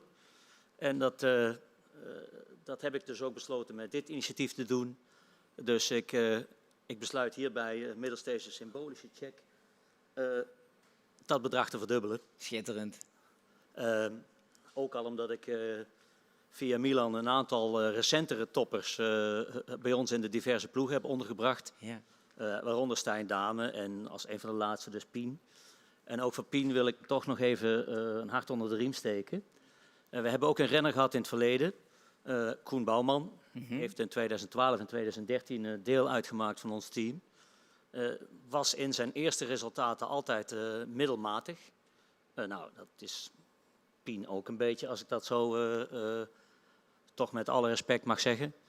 En inmiddels is was hij wel onze beste renner in de Giro, de Nederlandse renner. Dus komt goed als je door blijft trainen. Dat is mooi. Hou vooral het ADHD vol. En dat vertaal ik dan met ambitie, discipline, hardheid en doorzettingsvermogen. Dat heb je nodig. Het fysieke talent en zo, dat komt allemaal van moeder Gods. Maar als je die 4 dingen hebt, dan kom je er zeker. Dat is mooi. Jos, bedankt voor je wijze woorden. €21.000 voor de ADHD'ers van de toekomst voor het jeugdwielrennen. Dankjewel voor deze mooie geste. En Milan natuurlijk ook vooral dank, die Limburg Cycling natuurlijk ook zwaar op de kaart zet en iedere dag met volle kracht daarin zit om het Limburgs wielrennen ook echt hoog te houden. Dat is altijd echt bijzonder knap werk. We gaan naar de laatste categorie, de categorie van de wielrenner van het jaar. En dit zijn daarin de kandidaten. En ook in de categorie Limburgse renner van het jaar 3 mannen uit de topcategorie. Wat te denken van Milan Vader. Werd Nederlands kampioen bij het mountainbike en tekende een contract bij Jumbo-Visma. Daar waar ook Mike Teunissen een heel erg sterk seizoen beleefde, ondanks een aantal pechmomenten. En tot slot natuurlijk Tom Dumoulin, die een opvallend wielerjaar bekroonde met een nationale titel tijdrijden op de weg en een zilveren medaille tijdens de Olympische Spelen in Tokio op het onderdeel tijdrit. En dat is weer natuurlijk pure luxe dat we die 3 mooie namen hier genomineerd hebben. Luxe betekent dan ook weer dat als je dergelijk groot niveau als kandidaat hebt en we zitten in november en het einde van het jaar, dan zijn het ook mannen die zich weer voorbereiden op een nieuw seizoen. Dus zijn ze er alle 3 dit jaar helaas niet bij. In het verleden gebeurde dat wel heel vaak gelukkig, maar het kan niet altijd feest zijn wat dat betreft. Maar wij gaan het er wel over hebben. En die prijzen die gaat ze toekomen met Raymond Kerkhoffs, met Bart Breintjes en Frans Maassen, die beide 7 keer die prijs hebben gewonnen. Toen dachten we even de statistieken kijken. Tom, een van de kandidaten, heeft hem 6 keer gewonnen. Dus die unieke status, mannen, dat is niet meer zo heel uniek dadelijk. Als die zou winnen, ergens in de komende jaren. Waar heb jij ook zoveel beeldjes? Of waren het andere dingen toen? Ja, toen die tijd waren het... In de vorige eeuw? Ja, dat was lang geleden, ja, Bart. Ik weet niet wat jij gekregen hebt, maar ik heb niet. Denk niet van die beeldjes. Nee? Wel mooie beeldjes. Die zijn mooi, hè? Moest eigenlijk met terugwerkende kracht gaan regelen, eigenlijk. Ja, eigenlijk zou ik zeggen, jullie als 7voudige winnaars moeten toch zo'n beeldje op zijn minst kunnen krijgen. Het is een prachtig beeld van bronskunstenaar Wil van der Laan. Het jaar 2021. Even rapportcijfer. 0 tot 10. 2021. Wielerjaar. Nou, ik zeg een 9. Een 9, ja? Nou, ik denk het ook, ja. Oh. Bijna een 10 als je naar de resultaten kijkt. Oh. Ja, ik denk dat het echt een van de mooiste wielerjaren van de afgelopen decennia is. Ja? Dus ik sluit me ook bij die 9 aan. 9, ja. Waarom? Ik begin terug naar jou. Waarom is het een 9? Nou ja, we hebben zoveel mooie wedstrijden gezien. Hoogtepunten. Voor mij persoonlijk, ja, als ploegleider van Jumbo-Visma was het smullen. Want Amsterdam Gold Race wonnen we. Ja. Heel overtuigend. In een prachtige sprint, zag ik net. Prachtig, super overtuigend. Ja. En ja, dat was voor mij echt ultieme droom om een keer de Amsterdam Gold Race met een renner te winnen. En Wout begon er meteen over, hè, na afloop. Ja, dus dat was een geweldige eer naar mij toe. Dus ik vond het echt fantastisch dat hij dat zei. Maar daarnaast, ja, Baskeland hebben we gewonnen. Tweede in de Tour. Spectaculair was dat ook. Heel erg moeilijke eerste week in de Tour. Maar goede veerkracht. En de tweede week was ultiem. Ja, was gewoon een 10. Met Van Aert en Vingegaard, het hele team ging als een raket. We hadden nog maar 4 renners. In de laatste 5 dagen werden de tweede, vierde, eerste. Dus dat was echt fantastisch. Ja, dat kan niet beter. Waarom was het voor jou zo'n goed jaar? Bijna een 10, zei je. Ja, ik denk als je kijkt naar de breedte van de hele wielersport, van het baanwielrennen tot het veldrijden, het wegwielrennen, mountainbike, alles, noem maar op.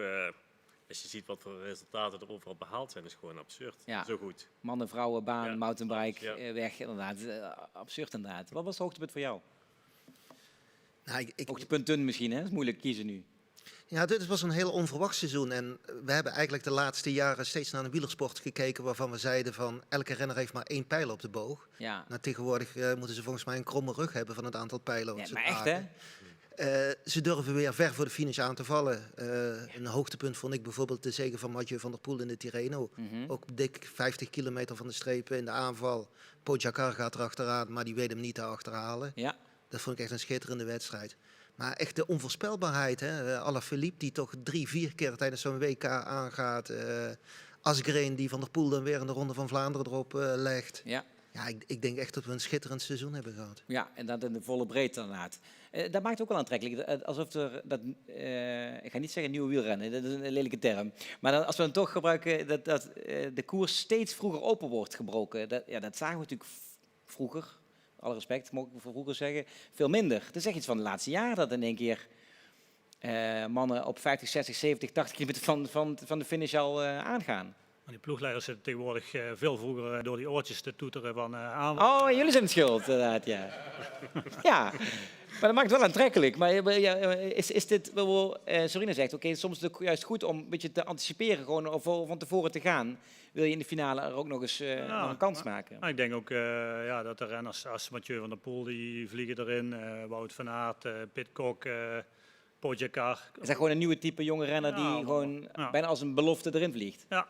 En dat maakt de koers spectaculair om te bekijken. Ik denk dat we nog nooit zo'n mooi wielerseizoen hebben gezien als dit jaar. Ja, maar heb je nooit gedacht, oké, ik moet op de rem trappen? Want ja, jongens, ik ben ploegleider, ik weet hoe het is. Die jongens gaan op deze manier natuurlijk nooit de finish scherp en fris halen. Nou ja, ik trap niet graag op de rem. En als ik op de rem moet trappen, dan is het een valpartij. En dat is meestal niet van luxe. Nee. Dus voor mij mogen ze hard rijden als ze willen. En ik vind prachtige koersen en mooie winnaars hebben gehad. Ja. Is het daarom ook aantrekkelijker geworden juist door, je zei onvoorspelbaarheid, maar dat... Nee, maar ik denk dat Frans wel gelijk heeft. Het ligt echt aan de karakters van een 5-6 kampioenen die we op het ogenblik hebben. De grote 3 hadden we het dit jaar over. Wout van Aert, Mathieu van der Poel, Alaphilippe. Allemaal aanvallend. Pogacar, Roglic. Allemaal aanvallend rijdende renners. Want als je eigenlijk gaat kijken wat er aan het gebeuren is, dat is veel meer een nivellering eigenlijk. Omdat je ziet dat het niveau omhoog is gegaan. Steeds meer goede renners heb je. In het algemeen ligt het niveau gewoon veel hoger en veel breder. Maar dan zijn het net die kampioenen die door hun aanvallende koersen die wedstrijden nog een slagje harder maken. Ja, en die zorgen ervoor dat we dit schitterende wedstrijdverloop keer op keer krijgen. Ja, dat maakt het extra aantrekkelijk. Laten we even kort een beetje het jaar doornemen toch. Hè? We werden in één keer toch in januari, februari verrast. Toch een beetje door Tom, die aanvankelijk zei, die had zijn programma bekendgemaakt van hier ga ik voor dit jaar. En ons allemaal een beetje verrasten van, goh, ja, toch maar even liever niet. Was je ook verrast? Ja, ik was enorm verrast. Je zag het niet aankomen? Ik zag hem niet aankomen. Dus wel dat hij af en toe wat moeilijker had om de trainingen op te brengen. Maar ik had nooit gedacht dat hij zou stoppen. Ja.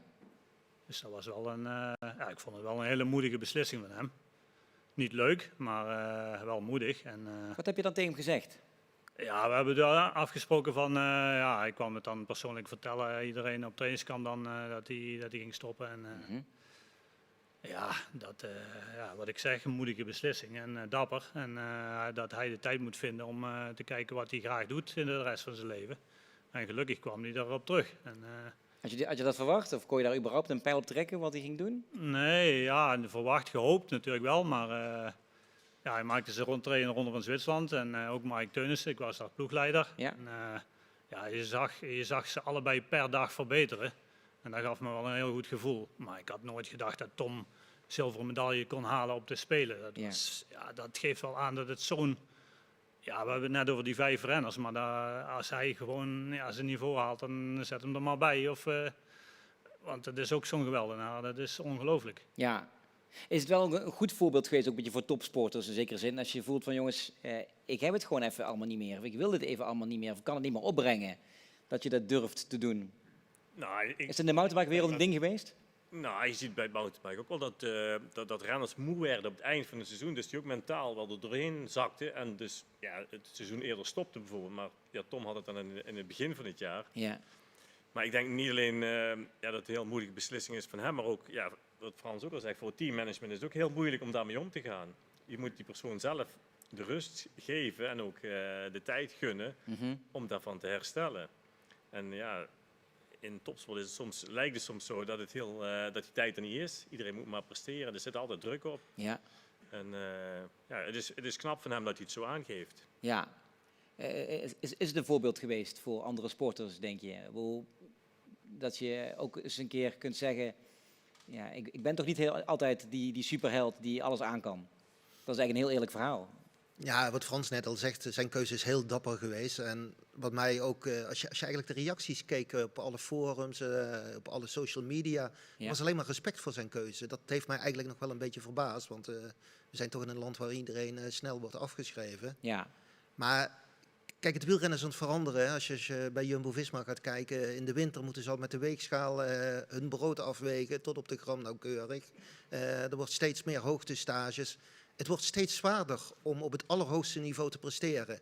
En je ziet ook, de nieuwe generatie komt veel jonger aan de bak. Ja. 18, 19, Pogacar, wat is hij, 20, 21, 2 keer de Tour al gewonnen. Bernal op zijn 21ste de Tour. We gaan niet meer zo'n langere carrière zien, omdat het gewoon mentaal heel zwaar gaat wegen. Ja. En ik denk dat de wielersport, met Tom als grote voorbeeld, nog echt enorme stappen kan zetten in de mentale begeleiding van topsporters. En wat dat betreft kan hij wel een voorbeeld zijn voor velen. Ja, ik denk dat we kortere carrières gaan krijgen, veel meer renners die mentale problemen gaan krijgen.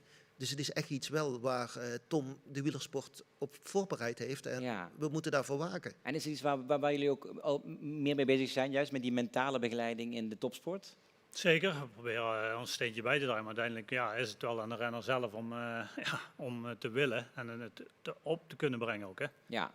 En het is natuurlijk ook, met alle respect, het is ook wel een gevaarlijke sport. Als je zo de eerste week in de Tour kijkt, ja, dan is dat niet per se de leukste week van je leven. Als je dan in zo'n rodeo terechtkomt. En ja, je moet gewoon zorgen dat je de eerste week goed doorkomt en niet valt. Maar dat lukt niet iedereen in de Tour. Ja, daar moet je doorheen komen. En even hebben voor opstaan en vallen. Vallen en opstaan in dit geval voor Tom. Die komt terug, gaat uiteindelijk naar de Spelen. Ultieme doel. Bart, ik kijk even naar jou, want in de Spelen kijk jij natuurlijk ook heel erg naar wat doet bijvoorbeeld Mathieu bij het mountainbiken. Je keek natuurlijk ook vooral hoe gaat het met Tom.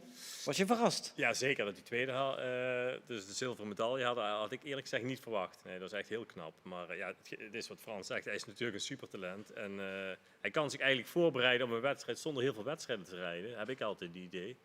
Dus ja, dat hij daar zilver pakte. Ja, dat zag er natuurlijk niet naar uit toen hij in het begin van het jaar zei van ik moet er even tussenuit. Ja. Ja. Dus, maar ja, echt super knap dat hij het zo geflikt heeft. En daarmee toch eventjes weer Olympisch zilver behaald in een jaar dat je eigenlijk denkt, daar komt niks meer van terecht. Dat is heel bijzonder.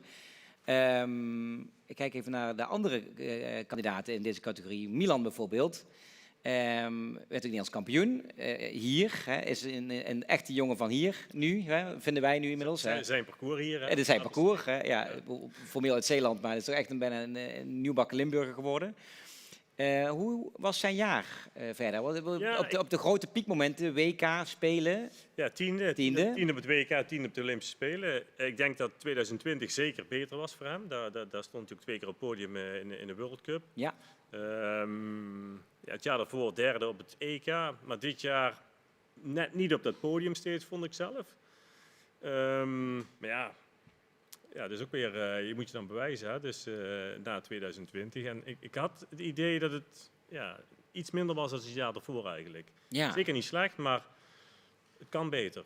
Heb je het gevoel dat die rek zit er gewoon in op weg naar de Spelen van 24 bijvoorbeeld in Parijs? Ja, hij gaat nou naar Jumbo-Visma, dus ik weet niet in hoeverre dat hij nog zoveel blijft mounten. Maar die combinatie is natuurlijk heel moeilijk om... Ja, daar is een renner. Mathieu. Ja. Die het wel doet. Ja, Pidcock is nog zo iemand, maar dan heb je er ook 2. Dat zijn wel uitzonderlijke talenten natuurlijk. Maar ik denk dat bij Milan juist nou het gevoel komt van ik ga meer op de weg rijden. En dat wordt waarschijnlijk meer zijn hoofdzaak. Het is iets nieuws.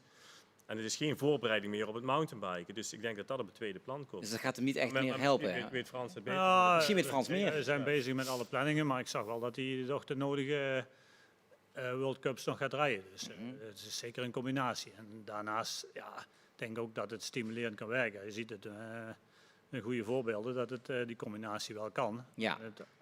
Hij krijgt alle ruimte om zich daar in te specialiseren. Wat zien jullie in hem? Waarom hebben jullie hem gehaald? Is hij echt een uitstekende mountainbiker?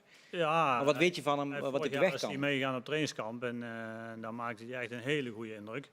Maar ja, dat is natuurlijk een trainingskamp en je ziet wel dat er andere voorbeelden zijn als Pidcock die moeiteloos die overstap maakte. En we gaan het zien. Hij heeft de kans om eraan te ruiken, meer dan. En hij gaat een best mooie wedstrijd op de weg rijden. En daarnaast ook een mooi World Cup programma mountainbike. Ja. Over het mountainbike. Tokio. We moeten ook nog eventjes over... Een plankje hebben. Een plankje hebben, ja. Ja, dat plankje, dat lag er niet. Ja, maar misschien uit te namen. We gaan hem echt afronden na deze avond. Maar leg toch eens even uit. Wat gaat daar in godsnaam mis? Nou, ik denk op de eerste plaats is het eigenlijk dat Mathieu te weinig ervaring heeft in de mountainbiken. Dat is misschien wel heel hard gezegd. Maar als hij er is, of als hij meedoet, moet hij altijd winnen. En hij moet gewoon de juiste mensen om zich heen hebben die hem alles vertellen en zeggen hoe het zit. En een plank achter een drop, dus dat komt bijna nooit voor in een mountainbike. En die ligt er alleen voor de training, voor de mindere gooien. Voor de verkenning, die niet durven springen. Maar in de Olympische Spelen heb je deelnemers uit landen die helemaal niet niveau halen wat ze normaal zouden moeten hebben. Ja. Maar dus die plank lag er in alle trainingen, maar die lag er niet in het test-event bijvoorbeeld. Maar Mathieu heeft het test-event nooit gereden, dus daar wist hij dan niet. Er is nog een ander voorbeeld in Canada. Daar heb je altijd een road gap. Dus dan heb je een sprong over een groot gat. Zo breed als een weg. En dan ligt er ook altijd een plank in de training. Maar in de wedstrijd is die plank er niet. Maar Mathieu heeft ook zo'n wedstrijd nooit gereden. Dus hij is het nooit in de praktijk tegengekomen. Het is niet in zijn systeem dat hij weet dat die plank er niet ligt. Dus op de teammanagers meeting tegen Gerben de Knecht, hebben ze gezegd van... en morgen ligt de plank er niet in de wedstrijd van de heren. En hij moet het natuurlijk vertalen naar de renners. En dat heeft hij waarschijnlijk wel gezegd. Maar Mathieu heeft of niet opgelet of zo, of niet gehoord of niet verstaan. En 's ochtends bij het ontbijt hebben Milan en Mathieu nog steeds het verhaal. Zo van, en die plank, is die nou weg? Of ligt die er nog? En toen zei Milan van, tijdens het test-event lag hij er niet. Maar dat is nog niet een antwoord van, ligt hij er wel of ligt hij er niet? Dus Mathieu dacht van, die plank die ligt er wel. En hij wilde liever niet springen, want dan komt er heel veel druk op je banden en dan heb je snel lek. Dus hij duwt gelijk zijn fiets omlaag naar die drop. Maar ja, dat is 1,5 meter hoog. En hij gaat gewoon vol over de kop en de over. Maar Bart, jij bent de kenner, de specialist. En wij zagen die shots natuurlijk van voren vooral. En er zijn denk ik 4, 5 man voor hem. Misschien wel 6 man voor hem zelfs. Zie je die niet springen? Jawel. Want hij is de enige die echt meteen voorover duikt. En de rest die zie je bijna echt een meter sprong maken. Je ziet hem ook remmen. En volgens mij zat Pidcock achter hem, of niet? Ja. Dacht ik tenminste, ja. En je ziet hem ook bijna gewoon tegen hem aanrijden. Want je hebt wel die vaart nodig om goed te springen. Maar hij remt al af om echt die fiets omlaag te duwen en over dat plankje te rijden. Ja, je duwt je voorbeeld gewoon het ravijn in. Natuurlijk, ja. En hij gaat vol over de kop. Ja, wat dacht jij toen je het zag? Hoe is dit mogelijk? Of dacht je meteen van, ja, dit is een fout? Hij dacht echt... Ik dacht, dit is gewoon over en uit. Ja. Maar jij hebt me eens verteld van, jij durfde daar nou tegenwoordig gewoon niet meer vanaf te rijden. Nee, maar daar durf ik niet vanaf te rijden. Maar hij durfde, wat hij allemaal durfde op de fietsen, dan kan ik me dan op televisie lijkt dat dan nog te doen. Ja, maar dat is, Maar, daar kom je aan. als hij er niet vanaf durft, ja, dan denk Dat ik... is echt serieuze jump. Dan moet het toch wel serieuze jumps, ja. En het is ook nog eens zo, daarna gaat het heel steil bergaf, want je ziet Mathieu vallen en hij rolt gewoon nog wel 10 meter verder naar beneden in dat gat in. Dat is echt super steil. Ja. Maar die plank ligt er dus puur voor de training, voor de mindere goden. Ja. En er is ook nog wel een B-lijn, dus waar je omheen kunt, maar dat kost heel veel tijd. Mathieu van der Poel, die rijdt geen B-lijn, hè? Nee, maar hij kan dat springen kan hij ook heel goed, maar hij was er 100% van overtuigd dat die plank er zou liggen. Ja, over de onvoorspelbaarheid gesproken. Nou, ik weet dat ik 2 of 3 dagen voor die wedstrijd heb ik met Frans gebeld. En toen heb ik hem gevraagd naar zijn ervaring in Utsunomiya, het WK in 1991 in Japan.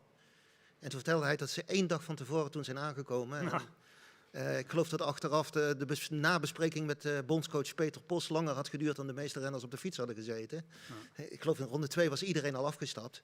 Maar daaruit in Utsunomiya, waar ook Adrie van der Poel had gereden, de vader van Mathieu, daar was duidelijk geworden dat je gewoon echt 4-5 dagen minimaal in Japan moet zijn om alle omstandigheden te rennen.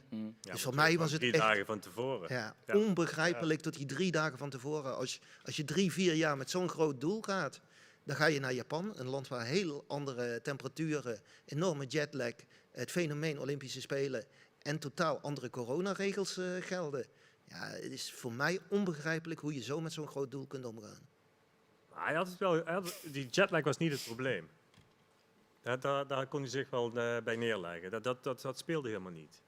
Maar het is gewoon toch zijn onervarenheid, denk ik. Maar als je 5 dagen daar bent en je bent 5 dagen met zo'n ploeg op pad, dan praat je ook over zo'n plankje. Ja, dat hebben ze ook gedaan. Ja, stop. En hier stoppen we hem voordat het uit gaat lopen. Die gaan we toch nog een keer over hebben, denk ik. Ja. Ze praten erover, maar ze verstaan elkaar niet. Of ze, eigenlijk. Ja, je luistert niet echt. Nee, hij luistert niet echt. Nee. Ja. En het vreemde is ook eigenlijk, en dat is ook een fout, vind ik, van toch ook wel die bij de UC ligt. Bijvoorbeeld bij de dameswedstrijd, toen lag de plank er weer de dag daarna. Ja, omdat het toen regende en toen was het glad en ze vonden het gevaarlijk dat iedereen moest springen. Dat maakt het nog verwarrender voor iedereen natuurlijk. Dus ze hebben ook wel nagedacht dat ze denken van we hebben toch misschien iets fout gedaan. Ja. En ze hadden gewoon in de training ook die plank niet daar neer moeten leggen. Dan was het helemaal duidelijk geweest. Ja, dan was het veel duidelijker geweest. Ja, maar ja, uiteindelijk, de coureur zelf is natuurlijk verantwoordelijk voor eigen keuzes, hè, als we het even helemaal plat slaan. Hoe was het jaar voor Mike eigenlijk?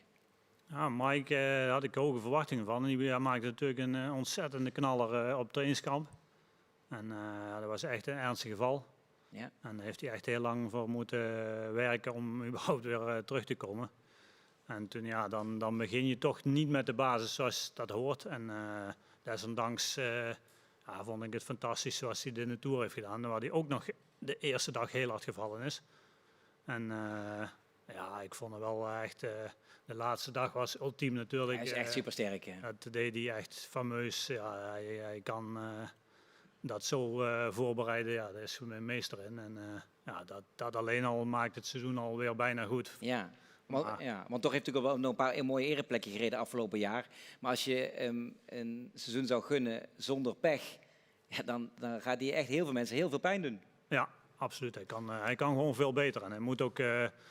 Maar ik moet gewoon een aantal wedstrijden per jaar kunnen winnen. Ja. Met zijn klasse en met zijn koersinzicht. En dat had ook vooral met die val te maken. En als je over mentaal last dan praat, als je zo'n pechjaar hebt gehad, dat hij mee heeft gemaamaakt, kan hij daar makkelijk de knop omzetten en is hij dan weer deze winter weer klaar voor een fris, goed nieuw jaar? Dat vind ik wel altijd van Mike. Die heeft wel echt een goede koersinstelling en dat is gewoon een koersbeest. En dat maakt hem wel sterk. Alleen aan het einde van het seizoen, ik had gehoopt dat hij, het was eigenlijk zijn ultieme Parijs-Roubaix. Ja. Maar daar was hij toch wel een beetje ziekjes en een paar dagen later reed hij nog binge en toen was het helemaal klaar. En, toen was hij ook flink ziek en ik denk gewoon de basis was allemaal net geforceerd dit seizoen. Maar ja, ik zeg al, die sprint op de Champs-Élysées, die maakt alles goed. Die heeft Wout echt 90% aan te danken. Ja, inderdaad, het was waanzinnig. Als we even Limburg afmaken bij de mannen, Wout gaat nog door bij Bahrein. Knokte nog voor alles wat hij waard was op de bergtrui daar. Was natuurlijk ook wel allemaal knap om te zien. Dat je dubbele punten krijgt voor de winnaars. Pogacar op het einde is dat ook een beetje jammer. Een beetje bijna, ik zeg niet competitievervalsing, maar toch jammer eigenlijk. Ja, ik vond het wel Zo kun je jammer. natuurlijk nooit winnen. Wout had hem echt verdiend. Ja. Dat had ik hem ook zo gegund. En ja, dat is zonde dat Pogacar allebei die trui, of alle drie de trui won. Alle drie. Ja. Ja. Die gele was al erg genoeg. Ja, sorry. Wel, ja. Dat had hij wel verdiend trouwens. Maar, uiteindelijk wel verdiend, denk ik. Hè? Maar leuk was het niet. Nee, daar hoef je ook niet leuk te vinden. Komend jaar weer een nieuwe kans. Tour de France. Limburgs perspectief nog even kijken. Stijn zagen we, die gaat nu voor beatcycling rijden. Niels Sinchek blijft bij A-blok. Ja. Luc dus bij A-blok. Tijmen gaat naar Jumbo Development Team. Jordan en Metec. We moeten natuurlijk zien hoe het eruit gaat komen. Maar gelukkig, vroeger dachten we wel eens, wat volgt er na Wout en Tom en Mike? Maar dit is toch alweer een groepje die langzaam aan de deur begint te kloppen. Daarom, en dat is een goed teken. En het kan ook heel snel veranderen. En die jongens hebben ook niet veel vakantie gehad dit jaar. Wat ze zei, laat begonnen met de beloftes en met de wedstrijd. En hopelijk maken hun ook een goed seizoen komend jaar. Dat ze vanaf het begin kunnen koersen en dan zich kunnen tonen. Ja, want wat is er nodig? Jullie zijn de experts als slot. Wat is er nodig om daar te komen waar de toppers van nu, waar we het over hebben, zijn? Ja, dan moet je toch wedstrijden winnen. En ja, het is heel simpel. Resultaten neerzetten. Ja. Ja, ik denk ook een breed aanbod, dat er genoeg talent is. Dat er genoeg mogelijkheden zijn om ook talent te ontwikkelen. Dus zie het echt in de basis. Ja. Dan komt er altijd wel... Komt al wat bovendrijven. Ja, die komen zelf wel bovendrijven. Ja. En weer eens een normaal wielerjaar. Hè? En kijk, bij de profs en bij de vrouwen hebben we wel een normaal programma gezien. Maar als ik naar de belofte ga kijken... Ja, of die junioren. En die junioren, die zijn nauwelijks aan koersen toegekomen. Ja. En dat moet verschrikkelijk zijn. Want ik vrees echt dat 1, 2 generaties hierdoor misschien wel verloren gaan. Ja. En die jongens die nu overeind blijven, die hebben echt doorzettingsvermogen tot de met. Maar ook richting organisatoren, mensen van de begeleiding van clubs en dergelijke, ook in het Limburgse. Ja, diep respect van hoe zij in deze periode, waar zo weinig wielrennen was, toch allemaal zijn verder gegaan. En hopelijk krijgen zij volgend jaar weer een normale kalender. Goed woord. Dat is inderdaad heel belangrijk. Ja, dat moeten we absoluut hebben, dat er weer geraced kan worden. Daar gaat het om. Hebben jullie een loodje getrokken? Wie gaat het bekendmaken? Bart of Frans? Ja, maar Frans. Oh ja, dat is aardig. Frans Maas, jij mag bekend gaan maken wie de wielrenner van het jaar 2021 is geworden in de provincie Limburg. Ja, voor de familie is het beter dat Mike het wordt, maar het is toch wel echt Tom Dumoulin. Tom Dumoulin is de wielrenner van het jaar geworden. En dat is dan dit beeld, die uiteindelijk naar Tom gaat. Tom zit nu ver weg in het buitenland, maar dit beeld gaat naar hem toe. Dit is ook nummer 7. Jongens, we hebben een trio aan de leiding met 7. Het gaat spannend worden voor jullie. Het ziet er slecht voor ons uit. Het ziet er slecht uit. Of je moet nog een comebackje... Nee, dat zit er niet meer in. Dat zit er niet meer in. Bart ook niet? Nee, die sprong van de 1,5 meter, je hebt het nu al gezien. We gaan deze aan Tom overbrengen. Komend jaar gaan we het zien, 2022. Wat moet komend jaar brengen? Tot slot, hoogtepunt. Komend jaar wordt... Ja, een zege. De Tour winnen, dat blijft de ultieme droom natuurlijk. Ja, Waar hoopt Frans eigenlijk dat Tom volgend jaar gaat rijden? Wat ik hoop waar hij gaat rijden? Ja. Daar wil ik geen uitspraak over doen nou. Dat is weer de journalist hier, maar volgende week zitten we 3 dagen met alle coaches samen. We hebben een voorzet gekregen, gaan we volgende week op schieten en dan een week later zitten we met alle renners in Spanje en dan bespreken we met hun individueel wat wij daarvan denken en dan leggen we dat langs elkaar. Mogen wij nog zeggen wat wij daarvan denken? Mogen we dat nog zeggen? Ja, ik zou zeggen, laten we gewoon naar de Tour gaan ook. En laten we, als dat niet helemaal goed gaat, dan de Vuelta topscoren die in Nederland start met een tijdrit ook nog eens in Nederland. Ja, dat moet fantastisch worden. Dan is het geen wijsander. Wat? Nou, ik hoop dat hij naar de Giro gaat. Ja? Ik denk dat hij gewoon weer echt... dit seizoen was goed, met weer een Olympische wegwedstrijd. Maar hij moet echt weer eerst wielrenner worden. En ik denk dat je dat eerder met een Giro kan doen dan meteen in de Tour met Vingegaard, met Roglic, met Van Aert.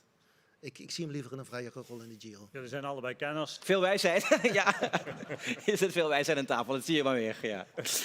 Jongens, bedankt dat jullie er waren. Bedankt ook aan de Club 24 die hier om ons heen zit. Limburg Cycling die het mogelijk heeft gemaakt. De sponsors, partners die erbij betrokken zijn. De provincie Limburg natuurlijk ook.